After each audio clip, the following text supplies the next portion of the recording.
سلامونه او نیکې هیلې ټولو افغانانو خویندو ورونو ته، خصوصا زموږ او ستاسې خویندو میندو ته. زما صحت هم صحیح نه دی، خو نن په ننګرهار کې چې کومه واقعه په نیکاس ټلویزیون کې زموږ او ستاسې 3 بچیانې په شهادت ورسېدي. انا لله و انا الیه راجعون. نو زه خپل د افغانستان ټولو خویندو میندو ته خپل یو پیغام وړاندې کوم. دا زما ویډیو هر یو افغان شیر کړي، مهرباني او دا کومک را سره وکړئ.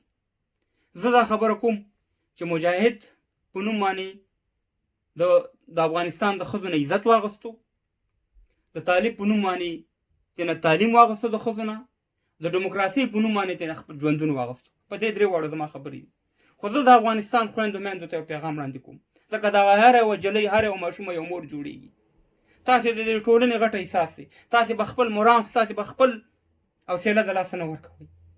تاسې که 3 شهیدانېږي 6 به نورې راوچتېږئ. تاسې به د هر یوه د میوند ملاله به جوړېږئ. نو هله به تاسې خپل حق حاصلوئ، ځکه دشمن د افغانستان دشمن او د اسلام دشمن غواړي چې تاسې خاموشه کړي، غواړي چې ستاسې خولې بندې کړي، ځکه چې تاسې له کوم حق الله درکړی د هغه دې تاسې له نه درکوي. کوم حق چې تاسې له دنیا ډیموکراسۍ درکړی هم نه درکوي. موږ دنیا کې وګورو په اسلامي ملکونو کې چې د ښځو څنګه حقوق دي، په سعودي کې وګوري، په دوبۍ کې، په قطر کې، په ترکي کې، په دغه پاکستان کې، یا په نورو، په ایران کې، یا په نورو ځایونو کې. او راشه وګوره زما په افغانستان کې د ښځو څه حال دی چې خالي په ټي وي کې یو کار کوي، سوی مهربان هغه شهیدېږي، د میندې دي. افغانان ورونو، موږ او تاسې چې دغه د بدبختۍ هغه غټ وجه ده، موږ او تاسې خویندو میندو له عزت نه ورکوو، موږ او تاسې له هغې له حق نه ورکوو.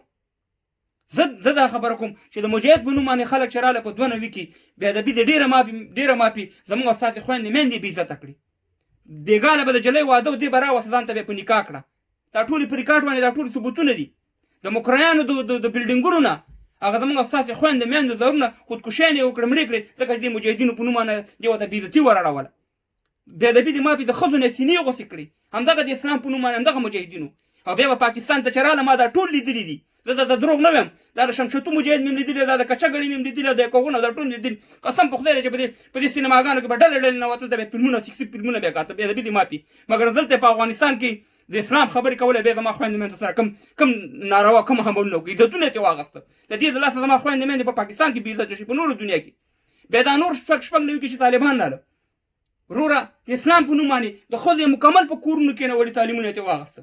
ښځه به بازار ته نه شوه راوتې چې خالي پونده به یې ښکاره وه، ده به ورته چوکه نیولې وه، د حیا د عزت ښځه بیا وروره واخېسته، هغه سره په بازار کې به یې راسملولې، واله به مېړه به ورسره، ورور به ورسره، ترز به یې به ورسره، پلار به ورسره، د هغې په مخ کې به یې ایساره کړه، تباه او برباده به یې کړه.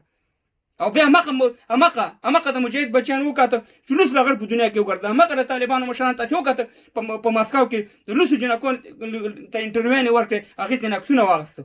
دا سره هم اسلام او دا سره هم دغه دی چې دلته د جنۍ پونده نه پرېښودلو سه، هلته د سید مهربان هغې باندې هغه کارونه وکړه. او بیا دغه په 2001 کې چې دا اوس راله، دې رانه ژوند اخلي، دې زما دومره حفاظت نشي کولی چې زما د خویندې میندې چې ټلویزیون یا ځي کې کار کوي، هغه وروره شهیدانېږي، د میندې ځي. دا سره هم ډیموکراسي ده. ډیموکراسي د وژلو ته وایي. زموږ او تاسې افغانان خویندو میندو له عزت ورکوو نه، حق ورته ورکوو نه، هغه د اسلام په چوکاټ کې نه ورکوو. ډاکټره غواړو، خو خپل خور لور نه ډاکټره نه جوړو. خور لور هم څه له ساتلې ده، ښه ډېر 40 لکه 30 لکه ورور پې واله، جیب کې واچوه، پټګۍ ووه، په کلي کې نیغ ګرځه. دا په کوم قرآن کې دا ورور راغلی؟ خور لور د دې لپاره هم ساتلي چې یو ورور نااهله ورور، یو بدعمله لوپر ورور مړی وکړي، په سواره کې هغه ورور سه مهربانه دښمن ته ورکړي. دا په کوم اسلام، دا په کوم انسانیت کې راغلي؟ دا حق دی چې موږ تاسو اسلام کې دا ورکو، یا په انسانیت کې دا حق دی چې موږ ورکو دي خور لور ته. بیا هغه خلک چې خور لور د چا راواده کې کور ته دلته یې وروره هینځه جوړه کړي، مزدوره یې جوړه کړي، خسر به یې وخي، د خسر به یې ورپورې کاري، د لیور به یې ورپورې کاري، د خواښې به یې ورپورې کاري، د لیورځۍ به یې ورپورې کاري. یو نوکر یې جوړه کړې د دې ښځې نه. هغه ښځه بیا بل ورځ بیا هماغه کارونه خپله د بلې ښځې سره کوي. ولې؟ ځکه موږ نه د اسلام په چوکاټ روان، نه د دنیا په چوکاټ روانې.